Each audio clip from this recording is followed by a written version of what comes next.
We're going to do it today, folks, before anything else breaks. It's Graham Cofe with My Music, the first one of this week. I've got a Simpsons background. I have no idea why. I'm going to be speaking to Steve from On in a minute. First, before all of that, I'm going to play this video from Analog Trash. Hopefully that doesn't break anything.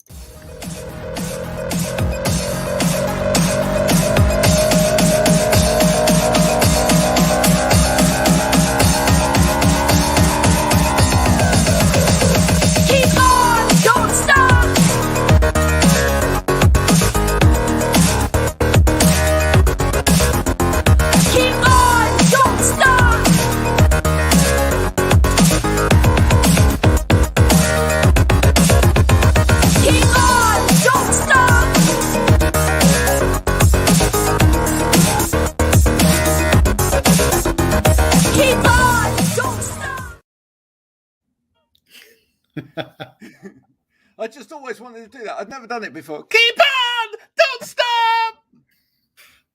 Yes. It works. Rock and roll. Yes. Hi, Steve from On. We nearly didn't get on today, did we? Because things weren't working technology-wise. But, you know, that's the way the cookie crumbles these days. You know, the interweb just doesn't want to work for some people some of the time. No. Technology just decides to have its little gremlin days. But how the devilment are you anyway? I'm doing all right. You know, computers and phones aside for doing this, which I was looking forward to all morning. Yeah, I'm doing good. You know, it's raining here in Toronto and it's been very humid. So I'm welcoming the rain and I slept like a baby. So, you know, I it's all as well. Cool.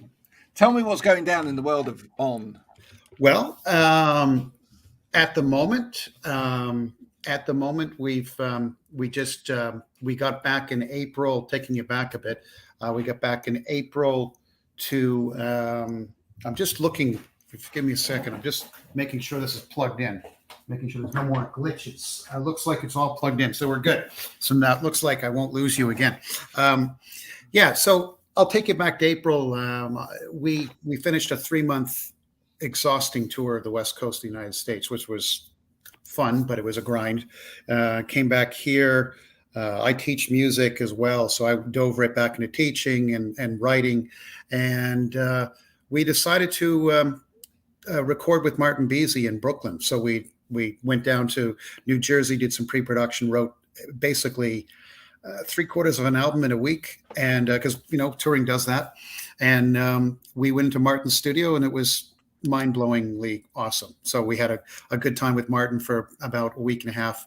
Then we came back here and decided mutually that we should probably go full on and make a full-length album. Initially, we were thinking about just doing an EP.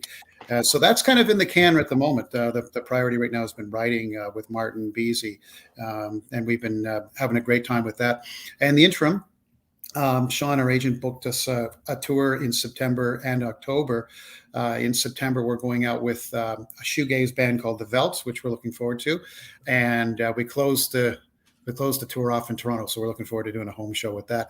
And then in October, we're doing a small Great Lakes area tour and Ontario with our friends from Arizona called Snailmate, who we met when we did South by Southwest this year.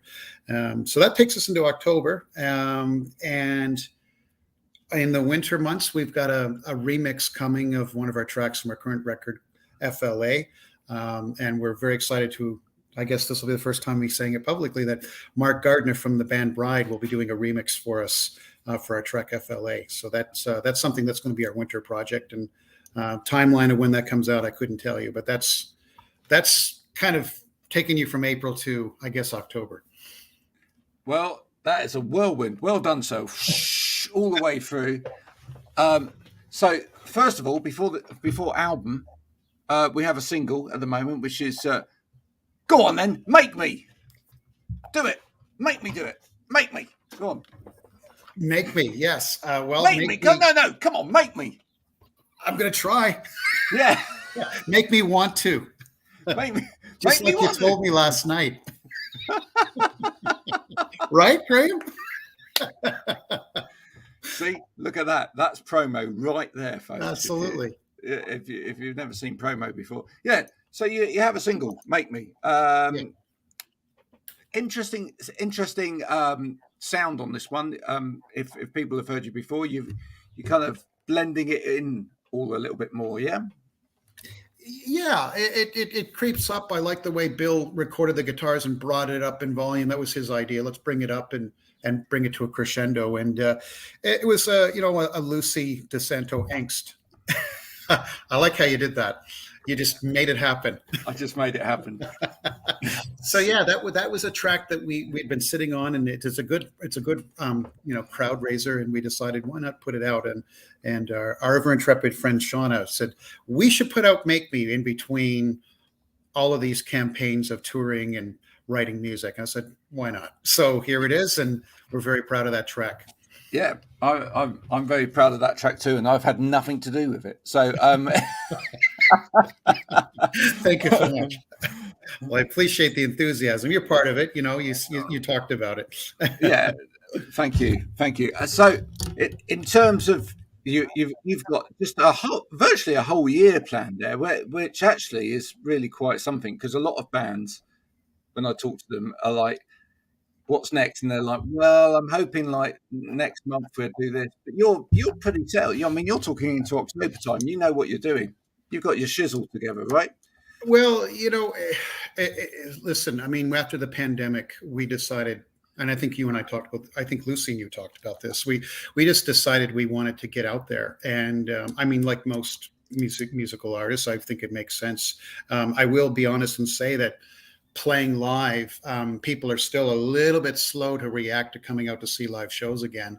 So it's a bit of a grind that way. But I mean, we love playing and we love recording, we love writing, and it's what we do. So, I mean, I teach guitar for a living, and outside of teaching guitar, what do? I always have a bloody thing in my hand. So I usually write songs, and my drummer, Dan, our drummer, Dan, lives in New York. So for us to get together to play, we either have to write a record and go on tour. We're not like most local acts in an area where you can just go into a rehearsal space and rehearse when you want to, and then play shows locally when you want to. We don't have that luxury. So therefore, we have to organize things in a more pre-planned event, which leads to recording music and running campaigns and booking tours. And we've created a network that way, which out of necessity, just for the three of us, just to play together, really. So that's sort of where it's been. The only reason why we should say why we're taking time off in October is that Lucy is currently in university getting her master's, and she's juggling all of that while she's writing in a band, while she's also doing therapy work, which is her day gig. She's a therapist. So I mean, outside of all of that, we'd be touring as much as we want, because most of our work is online. I teach music online. So in fact, I should say that when I am touring, I'm also teaching online in the hotel rooms every night. I don't take a night off. But I guess it's the work ethic in the three of us. We love doing it. And it's really up to us, right? Nobody's going to really hand it to us. We have to give it to us and take it for ourselves. We're the record label. We're the manager. We have, thank God, we have Shauna to help us with strategy and doing marketing, and then we also have Sean Badilla, our agent in the United States, who's a godsend. He helps us do all of our work visas and helps us plan our tours. But everything else is on the three of us, and but we're not complaining. We're enjoying it. That's so brilliant to hear. Now, listen, I've got to test you because, this stuff's important. And of course, if you get this wrong, you might be in big trouble. Oh, I'm already in trouble. I know what I am. I wasn't online for a couple of minutes. No. So the test is, you say Lucy's doing a master's, etc. But what's she writing about? What is she studying? You mean writing? No. So she must be doing a thesis in there, or a paper in there. Yes. So what's that on? You see, I have a feeling. Well, she's doing therapy, but I have a feeling that she's considering, I think, writing it on eating disorders. If my memory serves me correctly, right. She's multifaceted. She'll do eating disorders. She'll do alcoholism, drug addiction, every type of addiction you can imagine. But I'm going to I know she's doing her MSW, which is social work. So I'm going to take a guess, I should say, and say that she's doing eating disorder. Or maybe I have that wrong. That could be her practicum, which is what she's doing. Well, there you go. Lucy, if you're watching this later, see if he gets it right. If he doesn't get it right, just let everybody know. Right? She will. Brilliant. So, in terms of the album itself, can people? When are people going to be able to get hold of that? Okay, for the current record we're writing with Martin, we finish in September 2nd, I believe, and then we have to get it mastered. But I mean, can you get it mastered in 28 days? I think we could. Yeah, I would venture to say we're probably going to put that thing out over the winter. I think we have the FLA project with Mark Gardner doing the remixing, and a few other notable remixers that we're trying to bring on. So that's an EP of remixes, and yeah, we might call it On Acid because our other band was called Acid Test, and it was more of an electronic thing. Yeah. So we might bridge the two bands together, but it won't get through customs, you know. It might very well. I mean, I can't see it not being a flag. So the FLA EP, we've got that slated for the winter. Late fall, winter. I think Sean and I were collaborating about that, and then Martin's record with us, I believe, will be roughly probably after the FLA, just because FLA is a song that's already on our current album. So I'm predicting that over the fall and then over the winter, you'll see an EP and an album come out from us. Okay, cool. Well, listen, if you can get it mastered by the end of September the 30th, I'm giving the game away now, is my birthday. Okay. Right. Okay.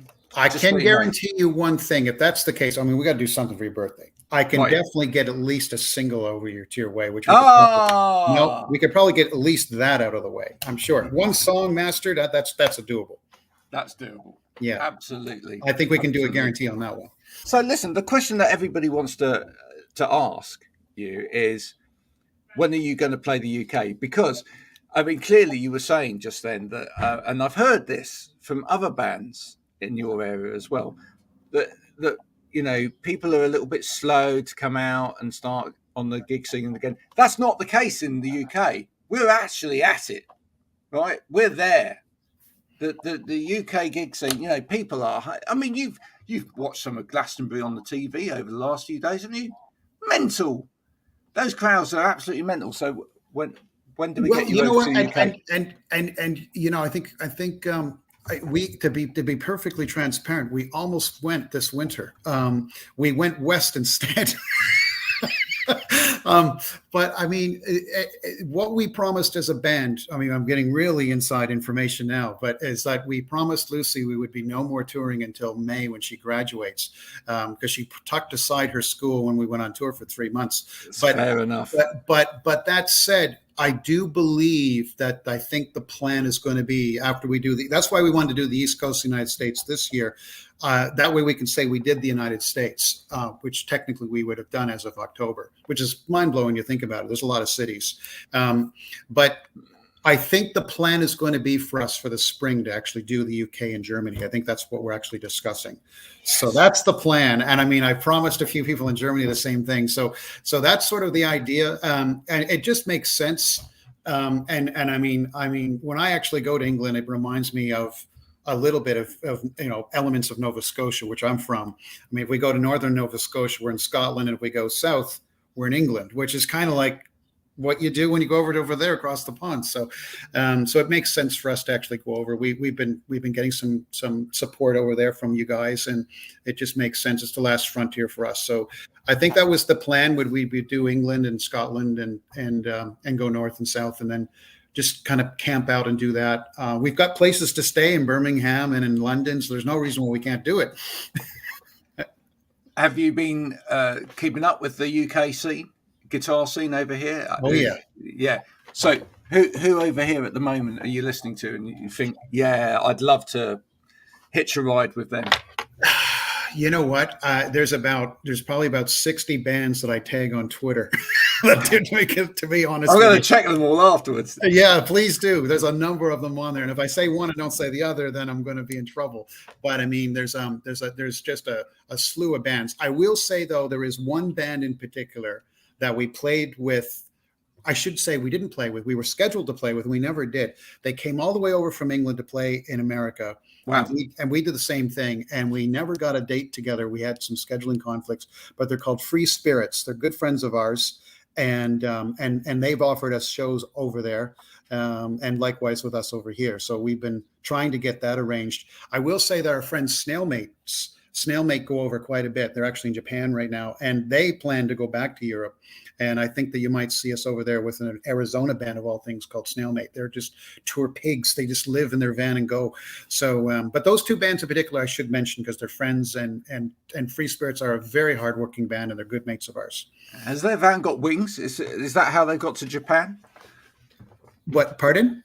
I said, does their van have wings? Is that how it does? Japan? It's just submersible.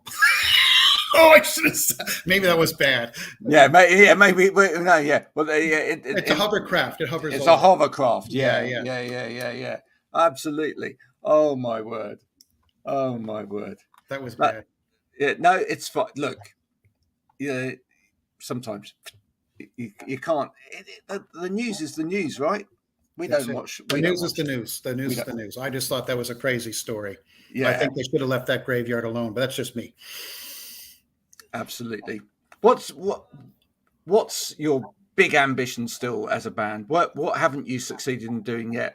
I mean, is it combining therapy with the on band? Can we see some of that from?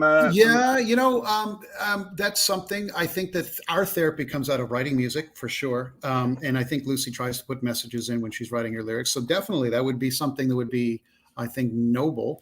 But to give you the boring answer in which since this is a podcast and it's public, we are talking to record labels, and we would like very much, because our record label, Indiestructable Records, is us. It's our imprint. It's our label. We need some help. We would love, after all this work, we would love an actual label with a support system to help us. That would be good for us. The second thing would be a publisher to help us get some sync rights.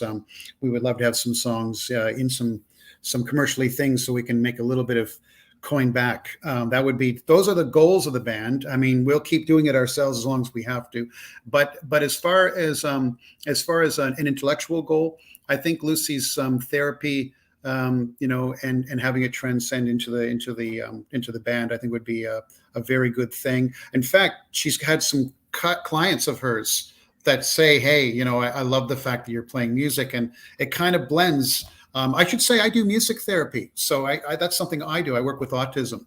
Wow. So that's part of what I do. And it's a big deal. So, I mean, I think that music can definitely help. It definitely brings in that extra channel. I've got some autism, high functioning adults that I work with that can remember thousands of lyrics, and they sing along with me, and I play guitar, and we have a great old time. That's amazing. That's absolutely amazing. I hope all of that goes incredibly well. If there was a record label out there that you feel akin to, is there anyone in particular? There is one in particular, yes, Rough Trade Records. Well, of course. That's the one. Of course. That's the one that made the three of us go, yeah, that would. Even Martin, when we were in the studio, he said, that's a good one. I can publicly say Rough Trade would be one we would go absolutely. Well, as you know, I always write these things down so I don't forget, because otherwise I will forget. Yeah, because I'm at that time of life now. How I could forget Rough Trade, though. And I will say, I mean, if anyone from Warner Chappell Publishing is ever watching or paying attention, I mean, they offered us something years ago, and I mean, we would say yes now. We were just too stubborn at the time. We were just too stubborn, but we're saying yes. But now we're saying yes. There we go. Well, listen, we'll tag Rough Trade in, and maybe a beautiful conclusion to all of this would be that my part of the world is Bristol. There's a Rough Trade in Bristol. There's a Rough Trade venue in Bristol where you could play. That would be good if we could bring that all together in one thing, so you could get signed to Rough Trade. You play at Rough Trade. Good theme. You came to Bristol. That would be an amazing feat, wouldn't it? And a lovely thing. It would very well be. Yeah. If anyone's watching this at any stage from Rough Trade, please take a listen. We'll send you some. We're big fans of Amyl and Sniffers. We're big fans of Sleaford Mods. I mean, we love the label. Yeah. And and Steve's already mentioned Mark Gardner. I mean, there's a recommendation right there for you. So I think so. Yeah, I think he's done some work for them. I think it might have happened. I don't know. But, absolutely. Listen, sir, it's been a pleasure as usual getting you on. Thank you for having me. Just before we go, we just need to remind everybody, because they may have forgotten. We did it earlier. We haven't talked about it for a little bit. Make Me. Go on. Make Me. A track that is a banger. You've got to pay attention to it. You can get it on our socials. You can go to onmusic.ca and download it there, and you can click on our Bandcamp and send us money if you would like to purchase it. You can go to our links on our onmusic.ca, Spotify, Apple. It's all there. We'd love this to go viral, folks. So what we'd love you to do is on your TikToks and everything else out there, Absolutely. Right? If you can use Make Me as the soundtrack to what you're doing, and do a little cameo to the camera, and just in your best, acting, just go, make me, come on, make me. That's like a great idea. If we could launch that on TikTok, everybody does a little Make Me snippet with the song. That would help us. Absolutely. I'm going to do it. You're going to do it too. Oh, hold on, ice cream. Oh, wait, we will just shut that down. That's technology starting to work again.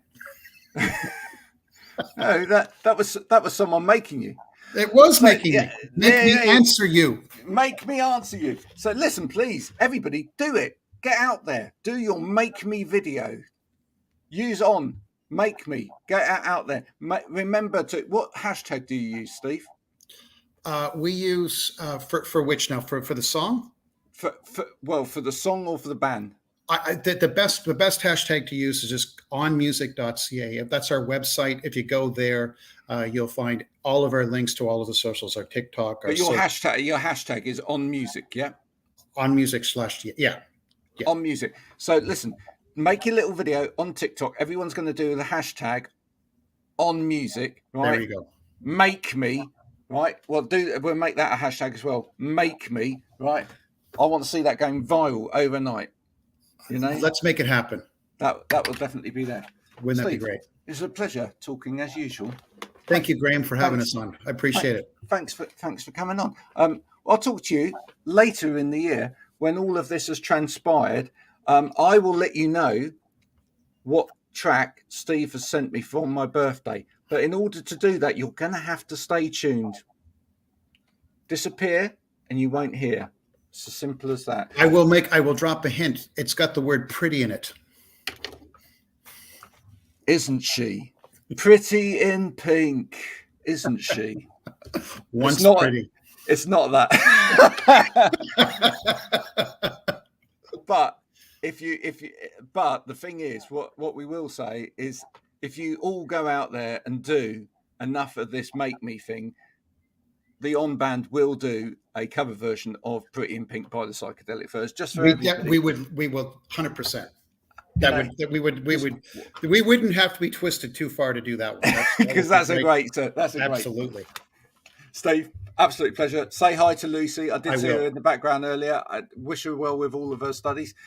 Folks, if you've enjoyed this afternoon, it's been My Music with me, Graham Cofe. If you haven't enjoyed it, then this has been an instructional video on how to dig a hole and fill it with water.